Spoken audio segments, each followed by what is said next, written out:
This is where it happened. It was here that I conducted the ritual, sewing my soul and the essence of the abyss together, feeling the world change around me as every stitch brought Galarian closer to the abyss. And it was here that even though you have no memory of it, I did the same to your soul. A researcher must not have any personal feelings for the subjects of their experiments. And yet, I find myself unable to remain completely detached from the world wound. I created it. I allowed it to be. It holds a place in my heart, even if I'm slowly paying for it with my life. A researcher must be particularly resilient in the face of mistakes, incorrect hypotheses, and failed experiments. You are my failed experiment. I think I'll feel some regret for ending your current life, but you can rest assured that such sentiments will not stop me. You're so adept at magic. Of course, I've been preparing for our meeting. And hopefully I've prepared well. Yes. And no. Even if I could have brought back my son, I wouldn't have stopped at that. I wouldn't have been satisfied. Not after what I'd gone through. Not after the things I'd learned. I wanted to become stronger. And I wished the same for my child. I didn't want to be afraid of anything. It wasn't the dogs of Threshold, or even Sarkoris itself, that threatened us. It was the laws of a world governed by death, weakness, and separation. That is why I needed the power of the Nehindrian crystals. I did not wish to merely stave off the agony of the wound. I wanted to tear my son from the grasp of everything that makes us weak and mortal. You have seen a goddess. You have been face to face with demon lords. Were you awed by their greatness? Do you enjoy living in a world where your entire life cycle has been predetermined? Where everything, from your birth to what will happen to your soul after you die, has been decided for you? Or do you find, now that you have experienced the mythic power coursing through your blood, that you prefer to live in a world that you can change? A world that offers you a chance to be anything you want? How strange. You are a kindred spirit. We are so alike. Perhaps the experiment wasn't such a failure in the end. But no. No. When I poured what was left of my son's soul into your soul, I was expecting it to bring him back. They say death and the judgment of Pharasma purges the soul of everything it once was in life. But this cannot be true. I have researched this subject meticulously and have collected enough evidence to prove that supernatural beings born from mortal souls can recall their past. Sometimes partially, sometimes fully. I watched you day and night waiting for it to happen. For your memory to awaken, or your instincts at least. For anything familiar, something I could immediately recognize. I tested you. I asked you questions and... nothing. Nothing. If a hypothesis is proven wrong, it needs to be rejected. But the research process does not stop there. That is all I can tell you right now. It will kill me eventually, but I still have some time left. Years, or decades perhaps. But it doesn't matter. One of us will die today. The tearing of the soul, followed by a cruel and terrible death. But it will likely be quick, and it's finally time to end all this. Asking me to stop is like asking a river not to flow, or a volcano not to erupt. Death is not the end. I've spent 100 years trying to prove it, and I will not stop now. This experiment was unsuccessful, but that just means I need to adjust the initial conditions and try again. I am still alive. I still have time. You, the current you, will have to die, but only to surrender the soul you share with my son. I will start over. This time I will do everything differently. I will work with even greater precision.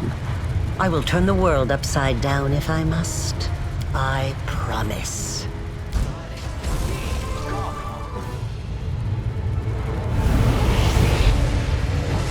I never thought that I would be responsible for the creation of my most powerful enemy. I've been waiting for you to get distracted, so I can stab you in the back! I would be overjoyed to discover that I am wrong. I tried to hope, even though there was no hope left. But wait, why do you care? Why are you trying to change my mind? That thirst for truth and knowledge, that is so familiar. But what makes you think I will listen to your arguments? I have gone too far to turn back. I must walk the path I have chosen. Says you. You think I'm wrong about you? Why? We are not talking about numbers, equations, and magical reactions. This is about the soul, about whether or not you have what I lost. Yes, I remember. I wanted to check, to see for certain if it would awaken your instincts. I was so full of hope that day. Yes, I was disguised as Yaniel. This was our first conversation face to face. I was desperate. I needed to know who you were, to understand what you were. I wanted to find out if there was anything about you I recognized. You hungered for knowledge. You desired the truth more than anything else. Yes. I wanted to see if something would stir within you when you met my son's murderer, and when you encountered the one who betrayed me. But it doesn't matter. I asked questions, you answered them, and I thought I could hear the echoes of the past in your voice. And the vial of summoning formula. The same formula my son borrowed for his own experiments. He always loved summoning. Always. That's enough. I can see now. It was naive of me to think I could just revive my son the way he was before his death. But there is so much of him in you. So much of me. I can't think of you as anything but my child. I have wandered in the dark for so long. But now I finally see clearly. I know how my path must end. The wound still erodes your soul, as it does mine. Let me put an end to my creation. Let me step into the flames and perish, so that I can heal you.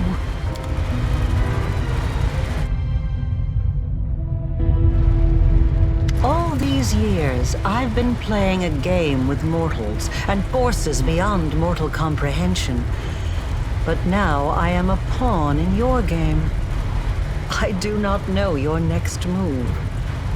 I can't even imagine what plan you have in mind. So explain it to me. One step at a time.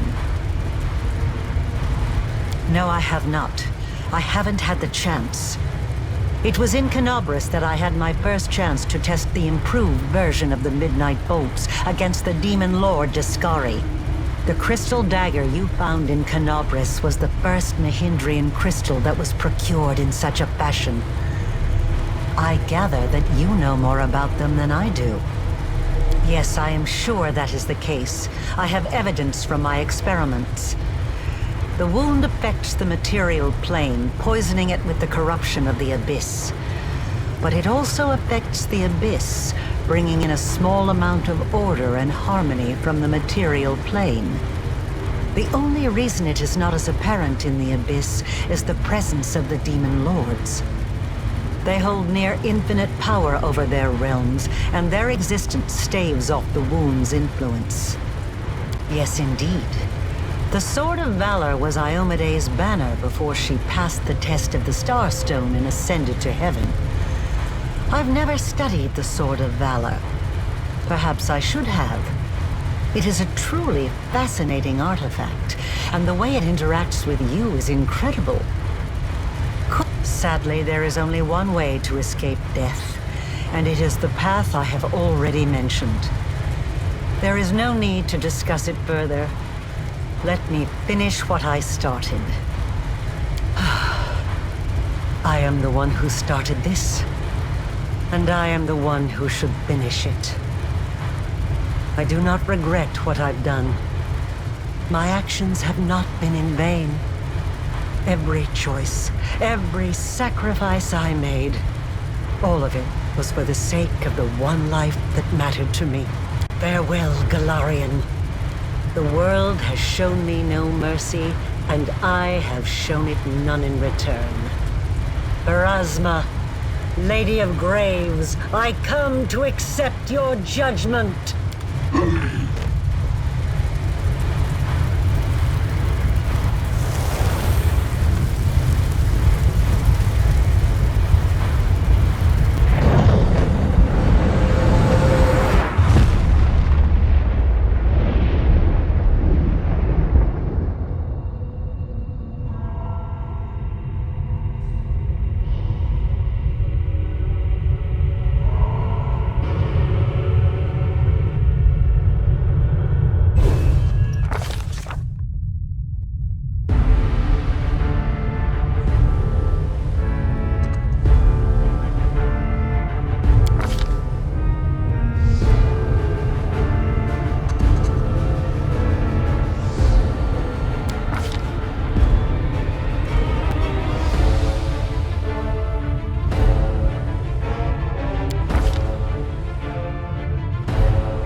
And what of me, the writer of these words? The half-demon witch known as the architect of the world wound.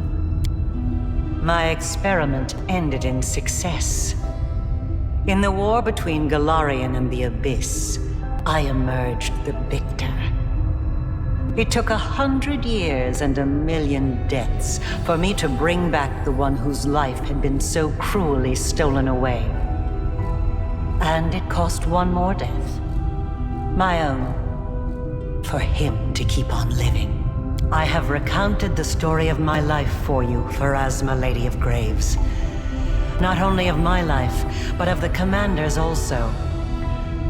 I believe the tale of such an illustrious figure would pique even a goddess's curiosity. Now you know everything. I await your verdict, Goddess.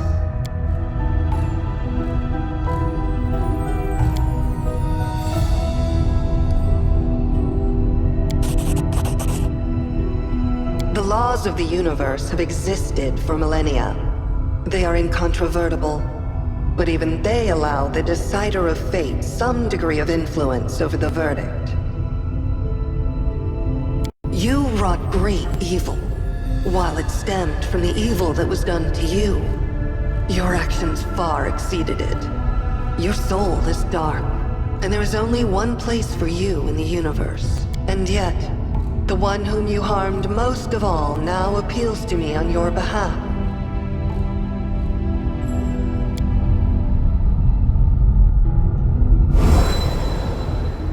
I shall send you to the Maelstrom, the plane on the edge of the world. A place to which the gods' gazes do not stray. There you will find yourself. Or you will perish in the whirlwind of chaos that is your soul. So be it. Now you, the mortal who has risen so high as to stand boldly in the presence of the goddess of fate. You have done the impossible, and you will be remembered as long as this universe exists. Go, live out the rest of your life. I look forward to tales of your future deeds.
And what of me, the writer of these words?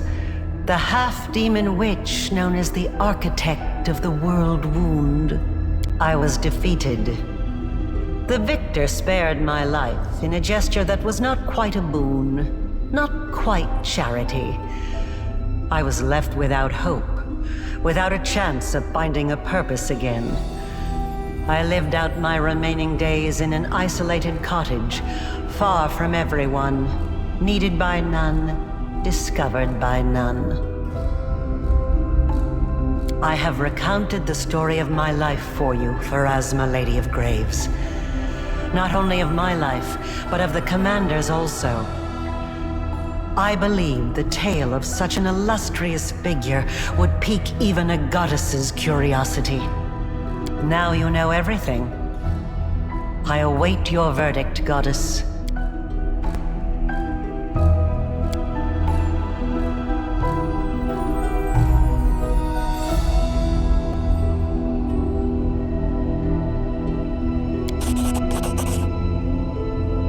The laws of the universe have existed for millennia.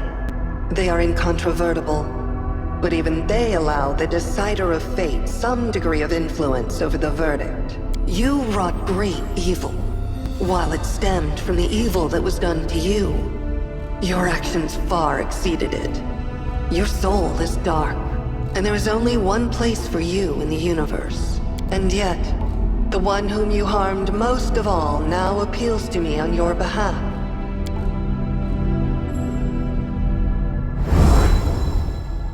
I shall send you to the Maelstrom, the plane on the edge of the world. A place to which the gods' gazes do not stray. There you will find yourself. Or you will perish in the whirlwind of chaos that is your soul. So be it. Now you, the mortal who has risen so high as to stand boldly in the presence of the goddess of fate. You have done the impossible, and you will be remembered as long as this universe exists. You have earned your peace.